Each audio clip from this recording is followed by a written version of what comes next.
അസ്സലാമു അലൈക്കും. മുസി ബുക്കിൻ്റെ പുതിയൊരു വീഡിയോയിലേക്ക് എല്ലാവർക്കും സ്വാഗതം. ഇന്നത്തെ റെസിപ്പി ഒരു കിണ്ണത്തപ്പത്തിൻ്റെ റെസിപ്പിയാണ്. തംബ്നെയിലിൽ കാണിച്ചിട്ടുള്ള പോലെ തന്നെ ബാക്കി വരുന്ന ചോറ് കൊണ്ട് നല്ല സോഫ്റ്റായിട്ട് ഒരു കിണ്ണത്തപ്പം എങ്ങനെ റെഡിയാക്കാം എന്നുള്ളതാണ്. അപ്പോൾ നമുക്ക് വീഡിയോയിലോട്ട് കിടക്കാം. ഒരുപാട് ഇൻഗ്രീഡിയൻസ് ഒന്നും ഇതിനകത്ത് ആവശ്യമില്ല. എപ്പോഴും വീട്ടിനകത്ത് ഉണ്ടായിരിക്കുന്ന സാധനങ്ങൾ മാത്രം ഉപയോഗിച്ചിട്ടാണ് നമ്മൾ ഉണ്ടാക്കുന്നത്. അതിൽ തന്നെ 2 കപ്പ് ചോറ് എടുത്തിട്ടുണ്ട്. പിന്നെ ഒരു 1/2 കപ്പ് ശർക്കര, കാഷ്യൂ നട്ട്സ്, ഒരു 2 ടീസ്പൂണ് കോൺഫ്ലവർ, 4 ഏലക്ക, പിന്നെ ഉപ്പ്, നെയ്യ്, വെള്ളം ഇതൊക്കെ ആവശ്യാനുസരണം നമ്മൾ ചേർത്ത് കൊടുക്കുക. ആദ്യം നമുക്ക് ഈ കാഷ്യൂ നട്ട് ചെറിയ ചെറിയ പീസാക്കിയിട്ട് കട്ട് ചെയ്തെടുക്കണം. മിക്സിയിലൊന്നും പൊടിച്ചെടുക്കണ്ട, ചെറിയ ചെറിയ കഷ്ണങ്ങളാക്കിയിട്ട് കത്തി വെച്ച് തന്നെ കട്ട് ചെയ്തെടുത്താൽ മതി. ഇതിൽ 2.5 പീസ് ശർക്കര ഉണ്ട്. ശർക്കര നിങ്ങൾ മധുരത്തിനനുസരിച്ച് കൂട്ടുകയോ കുറയ്ക്കുകയോ ചെയ്യാം. ഈ മധുരം തന്നെ ധാരാളമാണ്. ഇനി ശർക്കര നമുക്കൊന്ന് മെൽറ്റാക്കി എടുക്കണം. അതിന് വേണ്ടിയിട്ട് ഒരു 1/4 കപ്പ് വെള്ളം ഞാൻ ചേർത്ത് കൊടുക്കുകയാണ്. ഇത് 1/4 കപ്പിൻ്റെ മെഷർ കപ്പാണ്, അതിനകത്താണ് ഞാൻ എടുത്തിട്ടുള്ളത്. അത് നമ്മൾ ശർക്കര മെൽറ്റാക്കാൻ വെച്ച പാത്രത്തിലോട്ട് ചേർത്ത് കൊടുക്കുക. എന്നിട്ട് സ്റ്റൗ ഓൺ ചെയ്തിട്ട് അത് സാവധാനം മെൽറ്റ് ആയിക്കോട്ടെ. ഇനി അതേ ആ കപ്പിൽ തന്നെ ഒരു 1/4 കപ്പ് വെള്ളം എടുത്തിട്ട് കോൺഫ്ലവർ എടുത്ത് വെച്ച പാത്രത്തിലോട്ട് ഒഴിച്ച് കൊടുക്കുക. എന്നിട്ട് കോൺഫ്ലവർ നല്ലോണം ഒന്ന് മിക്സാക്കി എടുക്കണം. നല്ലോണം ഇളക്കി യോജിപ്പിക്കണം. ഇതുപോലെ ഒരു പാലിൻ്റെ രൂപത്തിലാകുന്നവരെ നല്ലോണം ഇളക്കി കൊടുക്കുക. നമുക്ക് മിക്സിൻ്റെ ജാർ എടുത്തിട്ട് ഈ ചോറ് നല്ലോണം ഒന്ന് അടിച്ചെടുക്കണം. അപ്പോൾ ചോറ് മുഴുവനായിട്ട് തന്നെ ചേർത്ത് കൊടുക്കുക. മിക്സിൻ്റെ ജാറിലോട്ട് ഇട്ട് കൊടുത്ത ശേഷം ചോറിലോട്ട് 1/2 കപ്പ് വെള്ളം കൂടി ചേർത്ത് കൊടുക്കുകയാണ്. അപ്പോൾ 1/4 കപ്പ് മെഷറിംഗ് കപ്പിനകത്ത് 2 തവണയായിട്ട് വെള്ളം ഒഴിച്ച് കൊടുക്കുക.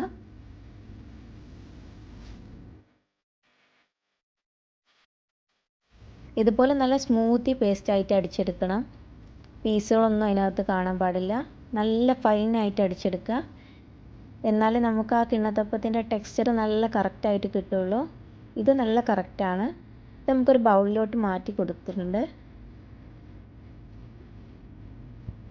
നമ്മുടെ ശർക്കര പാനി ഇപ്പോൾ നല്ലോണം തണുത്ത് വന്നിട്ടുണ്ട്. അത് ഇതിനകത്തോട്ട് ചേർത്ത് കൊടുക്കണം. നമ്മുടെ കാഷ്യൂ നട്ട് കൂടി ഇതിനകത്ത് ചേർത്ത് കൊടുക്കുക. പകുതി ചേർത്ത് കൊടുക്കുക. പകുതി പിന്നെ നമ്മൾ കിണ്ണത്തപ്പം സെറ്റ് ചെയ്യുന്ന സമയത്ത് മേലെയും താഴെയൊക്കെ ആയിട്ട് ഇട്ട് കൊടുത്താൽ മതി. ഞാൻ പകുതി മാത്രമാണ് ചേർത്ത് കൊടുത്തിട്ടുള്ളത്. ഇനി നമുക്ക് ഏലക്ക കൂടി ചേർത്ത് കൊടുക്കാം. 4 ഏലക്കയായിരുന്നു. ഏലക്കയുടെ പൗഡറാണെങ്കിൽ നല്ലോണം പൊടിച്ച് വെച്ചിട്ടുള്ളതാണെങ്കിൽ നിങ്ങൾക്കൊരു 1/2 ടീസ്പൂൺ ചേർത്ത് കൊടുത്താൽ മതി. ഇത് 4 ഏലക്ക ഞാൻ ഏലക്ക പൊടിച്ചിട്ട് അതിൻ്റെ കുരുവാണ് ചേർത്ത് കൊടുക്കുന്നത്. ഇനി ആവശ്യത്തിനുള്ള ഉപ്പ് ചേർത്ത് കൊടുക്കണം. പിന്നെ കുറച്ച് നെയ്യ് ചേർത്ത് കൊടുക്കണം. നെയ്യ് ഒരു 3 ടീസ്പൂൺ ചേർത്ത് കൊടുക്കുന്നുണ്ട്. അത് നിങ്ങളുടെ ആവശ്യാനുസരണം ചേർത്ത് കൊടുക്കുക.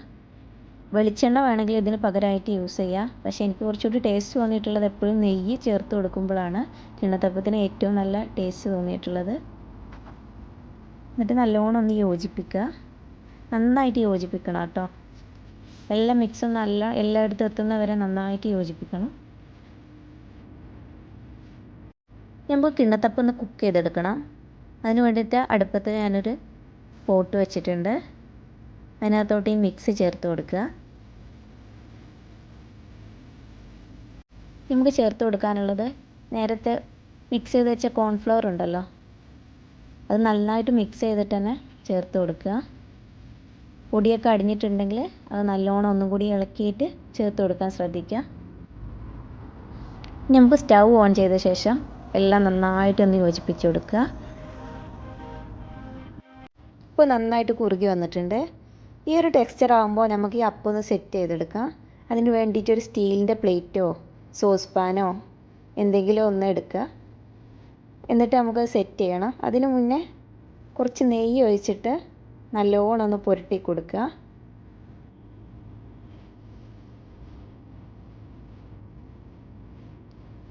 ബാറ്റർ അതിനകത്ത് ഒഴിച്ചിട്ട് നല്ലോണം ഒന്ന് സെറ്റ് ചെയ്തെടുക്കണം.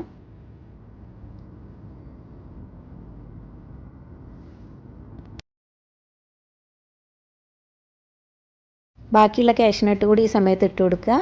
എന്നിട്ട് നല്ലോണം ഒന്ന് സെറ്റ് ചെയ്ത് വെക്കുക.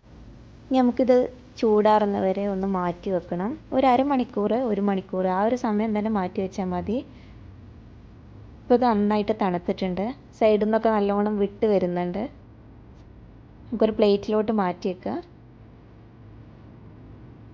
അപ്പോൾ കണ്ടോ, നല്ലൊരു ടെക്സ്ചറാണ്. ഈ താഴെ ഒരു നല്ല ഷേപ്പുള്ള പാത്രമാണെങ്കിൽ നമുക്ക് അപ്പം നല്ല കറക്റ്റ് ഷേപ്പിൽ കിട്ടും. അതിന് വേണ്ടിയിട്ടാണ് ഇങ്ങനത്തെ പാത്രത്തിലോട്ട് മാറ്റുന്നത്. കണ്ടോ, നല്ല സോഫ്റ്റ് ആയിട്ടുള്ള അപ്പം അല്ലേ. ബാക്കി വരുന്ന ചോറൊക്കെ നമുക്ക് ഇങ്ങനത്തെ പലഹാരങ്ങളൊക്കെ ഉണ്ടാക്കിയിട്ട് ചെയ്യുന്ന സമയത്ത് നല്ല ടേസ്റ്റിയാണ്.